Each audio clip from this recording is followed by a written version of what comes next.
Assalamualaikum warahmatullahi wabarakatuh. Alhamdulillah alladzi qad wafaqa lil ilmi khairu khalqi wa lituqa. Asyhadu an la ilaha illallah wahdahu la syarikalah wa asyhadu anna Muhammadan abduhu wa rasuluh. Allahumma shalli ala nabiyyina Muhammadin wa ala alihi wa sahbihi ajmain. Amma ba'd, usikum wa nafsi bitaqwallah faqad fazal muttaqun. Alhamdulillah para jamaah, hari ini kita diberikan kesehatan dan kesempatan sehingga bisa melaksanakan kajian rutin. Mudah-mudahan Allah memberikan kelancaran dan keberkahan bagi kita semuanya. Hari ini kita masuk di bab 11 tentang mujahadah. Mujahadah itu merupakan sebuah sikap kesungguhan, bersungguh-sungguh kita ini berada di jalan Allah. Bersungguh-sungguh kita ini beribadah. Karena sebetulnya kalau kita melihat pada tujuan kita ya, wa ma khalaqtul jinna wal insa illa liya'budun. Kita ini memang fungsinya adalah untuk beribadah. Namun memang dalam kehidupan kita ini ada kalanya kita merasa kita ini ibadah dan juga muamalah, juga berakidah dan sebagainya. Tetapi itu semua kalau kita niatkan untuk ibadah, maka hasilnya juga ibadah. Mungkin orang rekreasi mengatakan rekreasi, tapi kalau kita niati ibadah untuk melihat buminya Allah juga masuk ibadah. Maka fungsi kita dalam kehidupan kita ini semua kita niatkan untuk ibadah, sehingga ibadah itu perlu ada sebuah kesungguhan. Nah, karena kesungguhan ini kadang-kadang kita ini kurang untuk menyikapi sebuah kesungguhan itu. Di dalam Al-Quran surat Al-Ankabut Allah berfirman, A'udzubillahi minasyaitonirrajim, walladzina jahadu fina lanahdiyannahum subulana. Walladzina jahadu, bahwasanya orang-orang yang berjuang, ada yang maknai berjihad, berjuang, ada yang maknai bersungguh-sungguh, fina, di dalam kami. Maksudnya Allah menyampaikan ini adalah urusan itu urusan ibadah. Urusan kita ini urusannya kepada Allah.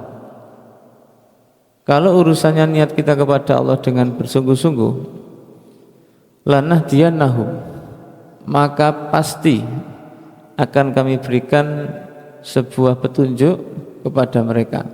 Maka pasti, kalimat ini satu kalimat diapit dengan dua huruf taukid untuk penguat.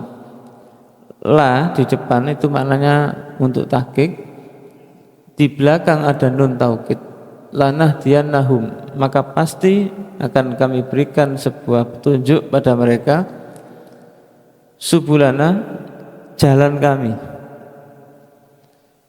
Allah ketika memberikan sebuah petunjuk itu tidak ada duanya. Kita ini kadang-kadang masih tidak percaya kepada Allah. Orang mesti mengatakan sidik-sidik pasrah, sidik-sidik tawakal. Sering orang mengatakan begitu. Padahal sebetulnya memang harus begitu. Kita ini kalau tidak mau pasrah tawakal kepada Allah, terus kemana? Apakah dengan otak kita, dengan kekayaan kita, itu bisa merubah segalanya? Juga belum tentu. Maka dalam konteks kali ini, ketika Allah menyampaikan demikian, itu maknanya usahamu, apapun perbuatanmu, itu niatilah karena aku, karena Allah. Kalau begitu kami tunjukkan, Allah tunjukkan itu semua kepada kita. Dan ayat ini ditutup dengan wa innallaha lama'al muhsinin, dan sesungguhnya Allah itu bersama orang-orang yang berbuat baik. Nah, para jamaah, kenapa Allah menutup dengan kalimat ini? Maknanya, kalau orang itu tidak mau ikut ke jalurnya Allah, mesti tidak baik. Ini saya katakan begini karena Allah itu pasti bersama orang-orang yang baik. Maknanya, kalau kita tidak mengikuti jalurnya Allah, pasti tidak baik. Ini yang kadang-kadang perlu kita renungkan. Seolah-olah, maaf, Allah itu maksa kita. Dan di dalam filsafat itu kadang-kadang buleti itu. Tetapi kadang-kadang dosen ini benar, memang harus dibuletno dulu baru diarahkan.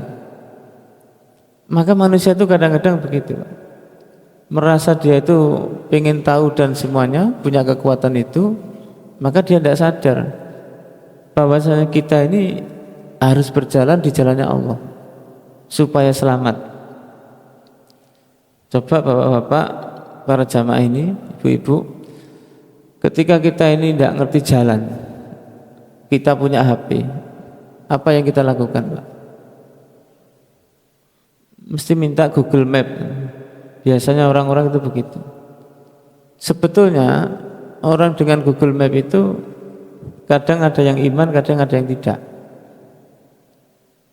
Ketika hati itu ragu, maka Google Map ini akan menjadi ragu bagi kita. Bukan berarti Google Map ini satu-satunya, tidak. Tapi kadang-kadang kalau kita ini sudah tidak ada yang ditanya, itu kemana kita? Dan usaha kita dengan map ini sifatnya usaha, tetapi juga harus ada tawakal kepada Allah. Nah, sejatinya kalau teman-teman yang tahu itu, ya, kalau kuota di HP kita ini tidak banyak atau kuotanya habis, ya tidak bisa. Yang kedua, sinyalnya juga tidak kuat, juga tidak bisa. Ini menunjukkan sinyal kita, hati kita kepada Allah itu harus kuat. Kalau sinyal kita ini tidak kuat, bagaimana mungkin kita berada di jalurnya Allah kalau sinyal kita saja tidak kuat? Karena sinyal kita, perasaan kita kepada Allah pun juga harus dekat. Kalau kita tidak dekat kepada Allah, agak susah. Meskipun, maaf, kita ini kadang-kadang kecopetan, sinyal kita kecopetan. Kalau kita sholat saja itu masih ngelamun, masih membayangkan ini sholat, apalagi di luar sholat. Jelas, maaf, tidak mikir kepada Allah. Kalau sholat saja yang rutin kita kerjakan kepada Allah jelas menghadap, itu masih melamun, apalagi kegiatan yang lain. Ini semuanya, Pak, semua, termasuk ustadz kiainya juga begitu. Kita tidak memungkiri karena memang pandainya setan itu mencopet kita di situ. Sudah khusuk-khusuk kadang-kadang meleot lagi. Berarti sinyal kita kepada Allah ini juga kurang. Maka sinyal itu tidak boleh hilang. Apalagi kuota kita habis, apalagi keimanan kita ini habis, keimanan kita ini turun, mesti tidak akan nyambung kepada Allah, mesti. Maka sinyal harus kuat, kuota juga ada, keimanan juga ada, maka sungguh-sungguhnya juga harus ada. Tanpa dua ini kita pun juga akan lemah. Maka jalan inilah yang harus kita tempuh. Berarti niat kita, semangat kita, kesungguhan kita, itu juga merupakan jalan kita menuju kepada Allah. Di dalam ayat surat Al-Hajr ayat 99 Allah juga menambahkan wa'bud rabbaka hatta ya'tiyakal yakin. Wa'bud rabbaka, sembahlah Tuhanmu, beribadahlah kepada Tuhanmu hatta ya'tiyakal yakin, sampai kematian datang menjemputmu. Al yakin di sini ada beberapa pandangan tentang makna yakin. Satu, ada yang bermakna yakin itu sebuah kemantapan. Panjenengan saya beribadah kepada Allah kudu mantep, harus ada mantap. Makanya di Al-Quran itu ada ayat la ikraha fiddin, tidak ada paksaan di dalam agama. Memang Islam itu tidak maksa. Kamu kalau mau iman monggo, tidak apa-apa. Makanya jangan sampai kita ini memaksa, tidak. Tapi sifatnya ini panggilan. Berapa banyak orang-orang kafir itu ketika mendengarkan suara adzan dia terenyuh, dia jatuh untuk mendatangi itu dan mau beriman kepada Allah. Berapa banyak orang-orang yang juga angkuh, juga membunuh, bahkan berbuat dolim, maka suatu saat ada panggilan itu dia pun beriman kepada Allah. Dan mohon maaf, juga berapa banyak orang yang sudah baik pun menjelang kematiannya juga dia juga murtad. Ini merupakan sebuah gambaran bahwasanya kita beribadah kepada Allah itu dengan kemantapan. Ini yang pertama. Yang kedua, kita beribadah kepada Allah itu sampai kematian kita ini menjemput kita. Jadi makna al-yakin itu ditutup dengan usia kita. Usia kita ketika kembali kepada Allah, disitulah keyakinan kita akan ada. Orang itu sejatinya kalau sudah ditinggal, baru orang itu kelihatan. Oh iya. Maka para jamaah, dalam ayat ini kita ini tidak boleh berhenti beribadah, tidak boleh. Cuman kadang-kadang kita ini sebagai manusia juga mikir, mosok kok bendino ibadah ya, kan mungkin begitu. Tiap hari kok beribadah terus, kapan istirahatnya? Maksudnya begini Pak, ibadah ini ada dua. Satu ibadah mahdoh, dua ghairu mahdoh. Yang ibadah mahdoh ini adalah sifatnya ibadah yang sifatnya khusus.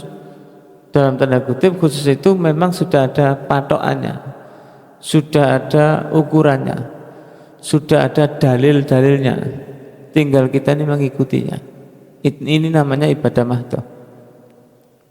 Yang kedua ada ibadah ghairu mahdoh, di mana kita ini apapun yang kita lakukan diniati ibadah. Jadi maknanya kalau ibadah mahdoh itu kita ini pure kepada Allah Pak. Asli ibadah yang ada ketentuan-ketentuan waktu dan juga pelaksanaannya. Tapi yang ghairu mahdoh ini sifatnya kita gandeng begitu saja. Contoh, panjenengan saya itu bekerja. Ini kalau orang umum mengatakan kerja ya cari duit, tidak ada yang lain. Tapi kalau kita niati bekerja ibadah, ini berbeda. Rasa kita juga akan beda. Sering di kalangan para guru itu mengeluhnya karena begini, gaji kita ini tidak seberapa, kalah dengan karyawan MBG. Ada yang ngomong begitu. Gimana menurut Bapak? Guru ini kan orang mulia. Gimana orang mulia ini kok kalah dengan karyawan MBG? Kemudian kami sampaikan, Bapak Ibu mohon maaf, kalau kita ngomong mulia tidak usah dibandingkan. Apakah guru TPQ yang cuma 300.000 tiap bulan bahkan tidak dapat sertifikasi, apakah itu di hadapan Allah berbeda? Jelas beda. Karena orang yang niatnya kepada Allah, maka pasti akan dicukupkan oleh Allah. Kalau kita pikir-pikir, Pak, guru-guru itu kalau memang niatnya ikhlas, niatnya ibadah, maka apapun yang dilakukan mesti merasa cukup. Kita lihat itu kadang-kadang jelas. Guru-guru itu kelihatan hari ini rasanya sudah berbeda. Beda dengan guru-guru kita dulu. Dengan penuh keikhlasan, dengan penuh ketenangan, dan tidak pernah dihitung berapa. Tapi ya cukup. Tapi kalau sekarang ini sudah dapat sertifikasi dan sebagainya kurang cukup, maka dia belum ada sebuah keyakinan kepada Allah. Nah, maka kalau guru-guru saja begitu, maka pasti yang lain juga akan hitung-hitungan. Nah, maka para jamaah, niatilah itu semuanya ibadah. Kalau tidak diniati ibadah, maka ada sifat yang kurang bagi manusia itu sendiri. Kadang-kadang kita ini masih menghitung, tapi sebetulnya tidak usah khawatir, hitungan Allah tidak salah, mesti pas untuk kita. Di dalam surat Al-Muzammil Allah juga menambahkan, wadhkur isma rabbika wa tabattal ilaihi tabtila. Wadhkur isma rabbika, dan ingatlah nama-nama Tuhanmu.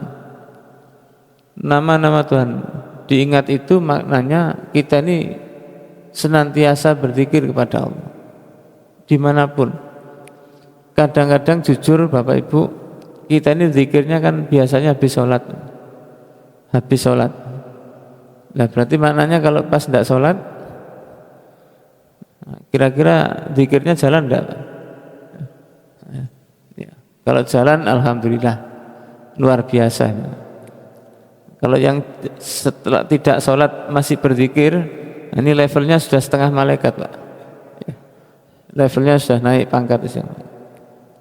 Kita ini tidak bisa memungkiri, kita ini lagi udah asik, maaf, nongkrong cangkruk gitu saja, sudah tidak ingat kok.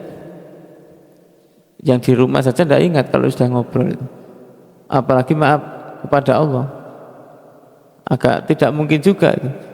Tetapi kalau masih ada yang begitu, levelnya sudah naik sedikit setengah. Karena manusia itu begitu memang, tabiat manusia itu. Kalau sudah senang dengan sesuatu, itu sesuatu yang lain sudah hilang. Orang suka mobil katakanlah, kalau ngelapi mobil itu tidak mari-mari. Dulu kita suka sepeda pancal, kalau pertama bisa mesti sepedaan terus, lupa makan, lupa ini macam-macam. Itu sepeda, dan seterusnya kira-kira begitu. Maka para jamaah tidak mengurangi rasa. Maka di dalam ayat ini, wa tabattal ilaihi tabtila, dan beribadah kepada Allah itu dengan sepenuh hati. Maksudnya sepenuh hati itu ya sudahlah, yang senang nongkrong tidak apa-apa. Nanti kalau waktunya ibadah, ya ibadah betul. Jangan kadang-kadang setengah aras-arasan, memang berat. Setengah aras-arasan itu kan begini. Nah, kalau kita ini maaf, mungkin ya, kalau rapat itu kan ngerti, setengah 12 kurang 5 menit umpamanya. Kalau rapatnya itu mau membahas yang penting, maka di stop dulu. Yang penting ini ibaratnya dijeda dulu. Baru nanti teman-teman kita setelah sholat kita lanjutkan. Maka kita cukupkan dulu di sini, kita ambil air wudhu, persiapan sholat duhur. Nah, ini maknanya sepenuh hati. Tapi kadang-kadang, sholat itu kan nomor 2. Kadang-kadang ini bercanda, tapi juga melihat kesungguhan itu, Pak. Ada makanan yang sudah dihidangkan, memang hadisnya kalau ada makanan sudah dihidangkan, makan. Ya.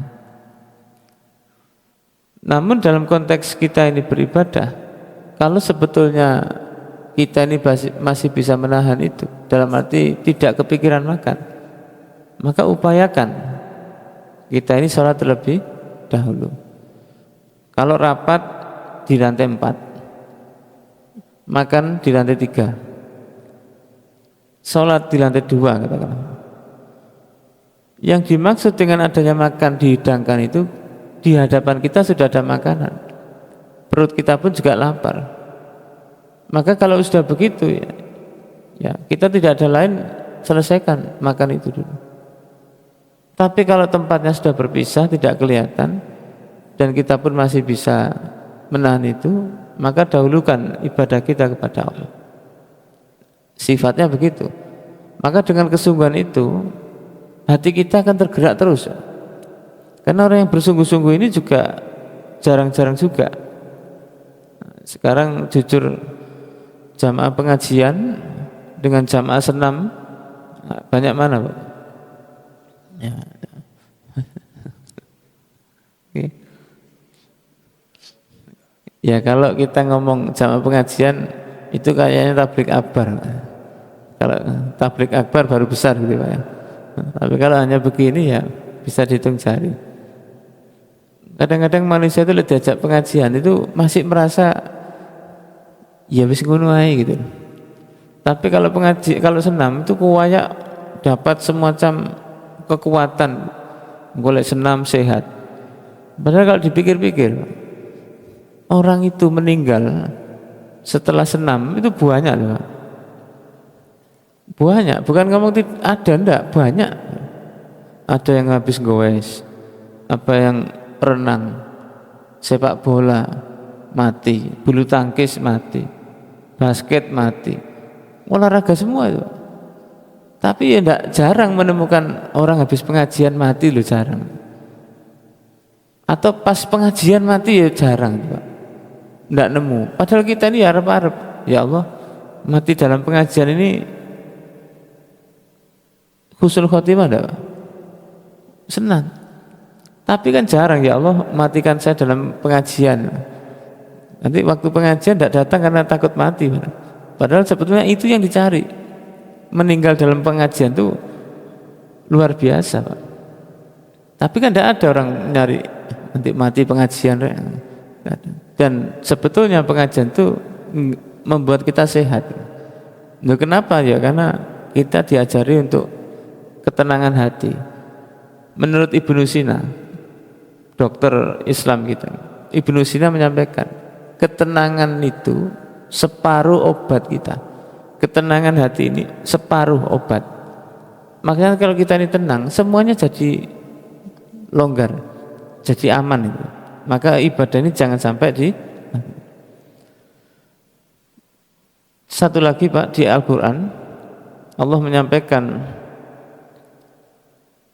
wa ma tunfiqu min khairin fa innallaha bi alim.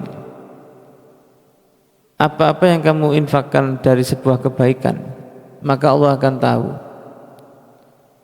Infak itu orang umum mengatakan mesti mengeluarkan duit, tapi sejatinya infak itu juga tubuh kita ini juga punya kewajiban infak. Kok bisa tubuh ini punya infak? Karena Allah itu kan memberi tubuh kita ini tidak begitu saja, Pak. Karena besok tangan kita akan ngomong ketika di hari akhir kelak, al-yauma nakhtimu ala afwahihim wa tukallimuna aydihim wa tashhadu arjuluhum bima kanu yaksibun. Besok pada hari kiamat mulut ini dikunci. Tangan yang ngomong, kaki jadi saksi. Maka ketika tangan, kaki, tubuh kita ini kita buat ibadah, maka ini besok senang. Besok ini yang akan ngomong. Maksudnya pengacara kita besok di hadapan Allah itu ya tubuh-tubuh kita ini. Dia yang akan ngomong, ya Allah, saya dulu begini. Kaki saksi, iya betul ya Allah, saya saksinya. Makanya pengadilan akhirat itu tidak usah ada jaksa, tidak ada lawyer, mesti tidak ada apa-apa, sudah otomatis Pak. Besok ngaku sendiri kok. Jadi tidak usah pakai jaksa penuntut umum, tidak usah. Tidak usah ada Pak Hakim juga ada. Guyonan teman-teman itu, Hakim itu kan singkatannya hubungi aku kalau ingin menang. Jadi tidak usah pakai begitu, tidak usah. Jaksa ajak-ajak memaksa. Ya, kamu kalau tidak begitu begini. Ya. Maka disinilah besok itu di akhirat terus tidak nemu namanya mahkamah dan sebagainya, sudah ada, ngaku sendiri kok. Jadi orang berjalan menuju pengadilan akhirat itu ngaku sendiri, tidak usah diomongi begini, ngaku. Maka disinilah Allah akan tahu kesungguhan kita di mana, pasti nanti akan berdampak pada kita. Sekarang masuk dalam hadis. Ada hadis Nabi yang diriwayatkan oleh Anas. An Anas radhiyallahu an Nabi sallallahu alaihi wasallam fima an Rabbi azza wajal qala. Ini termasuk hadis qudsi. Hadis qudsi itu adalah ini dari Allah kepada Nabi secara langsung, maka ini sifatnya hadis qudsi. Qala idza taqarraba al-abdu ilayya shibron taqarrabtu ilaihi dhira'an. Ketika hambaku datang kepadaku satu jengkal, satu kilan ini, maka aku akan datang satu dhira', satu tangan ini. Kalau satu kilan, Allah akan datang satu tangan. Ibaratnya satu kilan ini 20 cm, maka Allah akan datang 60 cm. Ini kalau kita sentimeter itu ya, kita buat ukuran. Wa idza taqarraba ilayya dhira'an taqarrabtu minhu ta. Ketika hambaku datang kepadaku satu dhira', maka saya akan melangkah satu jangkahan. Jadi kalau kita ukur lagi, double lagi Pak. Kedatangan Allah kepada kita ini sangat cepat. Wa idza atani yamsi ataituhu. Ketika hambaku datang dengan berjalan, maka aku datang kepada hambaku dengan berlari. Maknanya Allah itu menyambut kita luar biasa. Jadi sedikit hati kita ingat kepada Allah, itu Allah senang dengan kita. Maknanya apa? Karena Allah senang dengan kepada kita, ayat Al-Quran itu banyak ya ayyuhalladzina amanu daripada ya ayyuhan nas.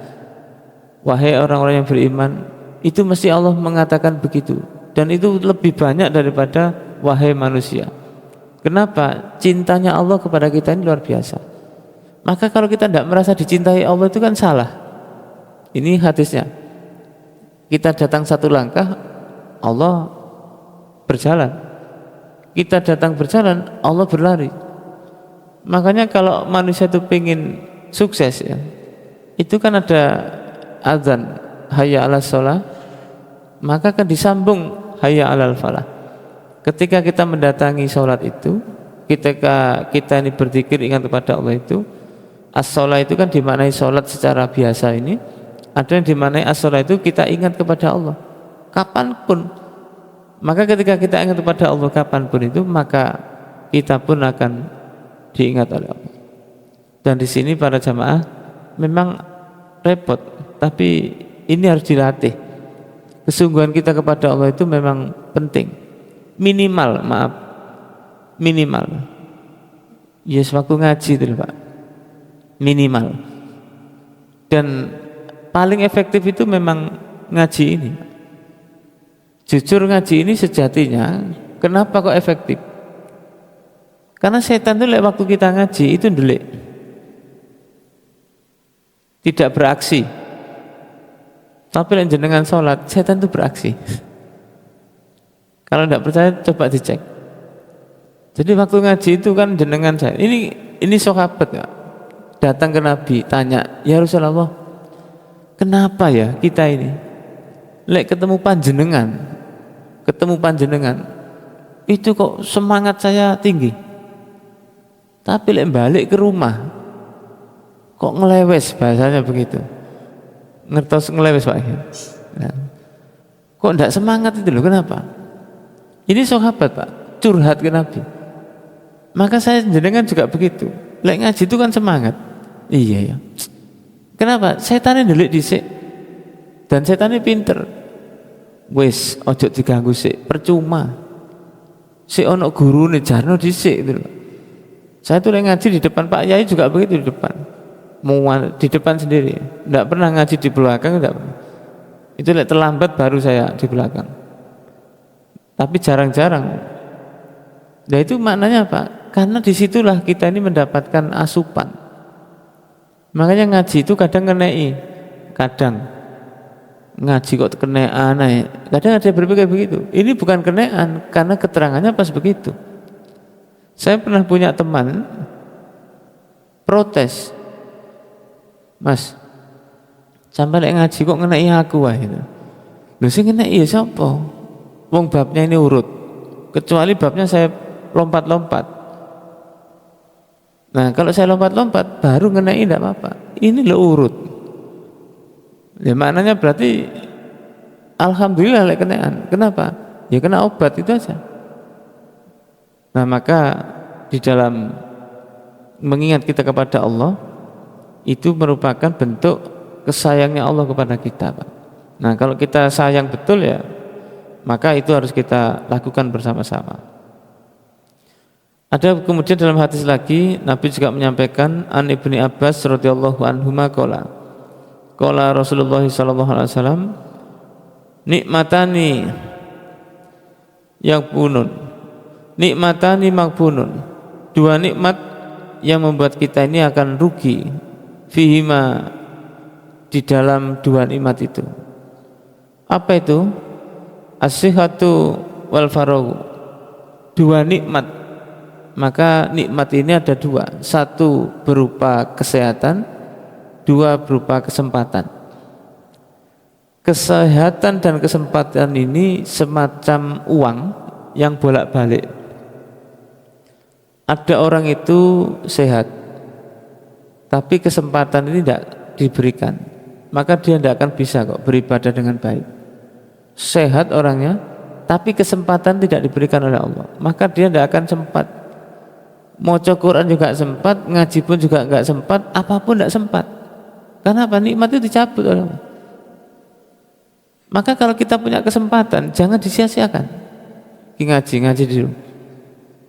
Termasuk kadang-kadang kita ini kalau ada tamu, tamu itu kadang yang saya ganggu. Nah, maknanya ganggu. Kadang tamu itu ya kita ajak, ikut ngaji. Ikut ngaji dulu sebentar. Nanti setelah ngaji kita ngopi, tidak apa-apa. Kadang harus begitu kan? Karena kesempatan ngaji itu luar biasa. Tidak datang dua kali. Maksudnya karena ada hikmah-hikmah di situ yang kita tidak mungkin mengulangi lagi.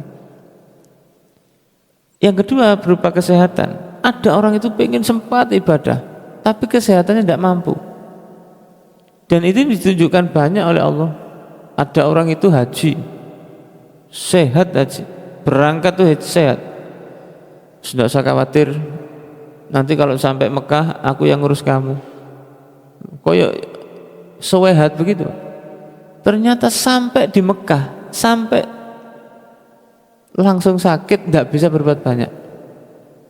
Maka Allah cabut kesehatan itu. Kesempatan datang ada.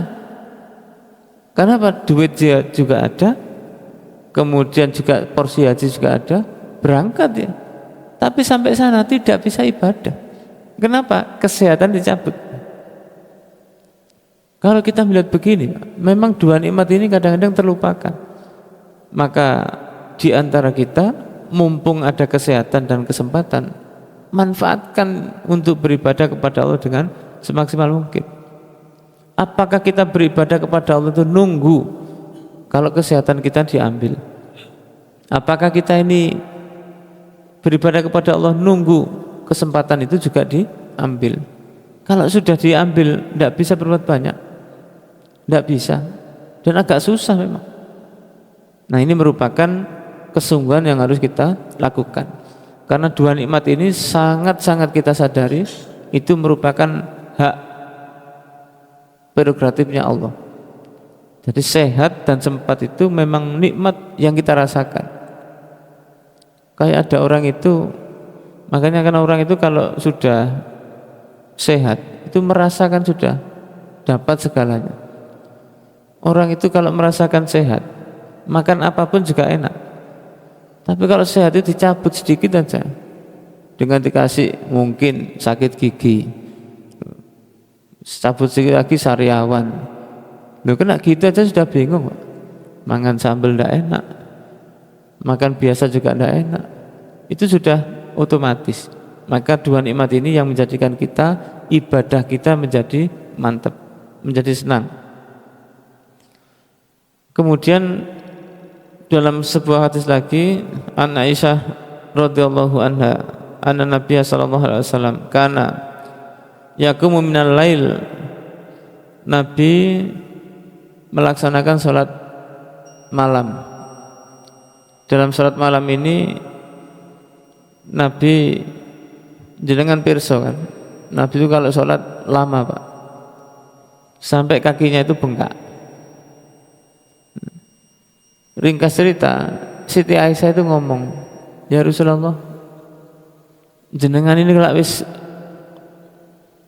apa ya, poe orang, maksudnya poe wong, orang paling top, tiket surga sudah dapat, kemudian ampunan sudah dapat, kira-kira apa lagi? Kok seibadah terus? Nabi menjawab, apakah saya tidak boleh beribadah kepada Tuhanku sebagai bentuk rasa syukur? Saya tuh kadang mikir, ya Allah, kita ini tiket aja belum dapat, ampunan juga belum kelihatan. Kira-kira ada enggak yang datang? Apa ya, jenengan kemarin Lailatul Qadar ada surat enggak, Pak? Sudah diampuni gitu? Belum ada, Pak. Yang ada biasanya datang itu ya itilang. Itu ketika kita dapat itu enak, ada jaminan diampuni. Makanya ada orang ngomong kosong-kosong ya, koyok yuk kosong-kosong. Siapa yang tahu? Maka tidak bisa kita mengatakan aku sersik, belum tentu.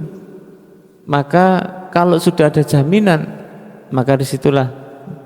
Tapi kenapa Nabi tetap ibadah bentuk syukur?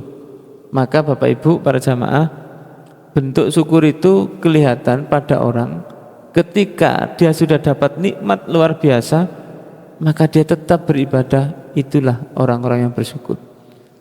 Biasanya, mohon maaf, orang ibadah itu kan kalau sudah kepepet, Pak, kepepet lah kira-kira itu, tidak tahu, dengan kembangkan sendiri kepepetnya.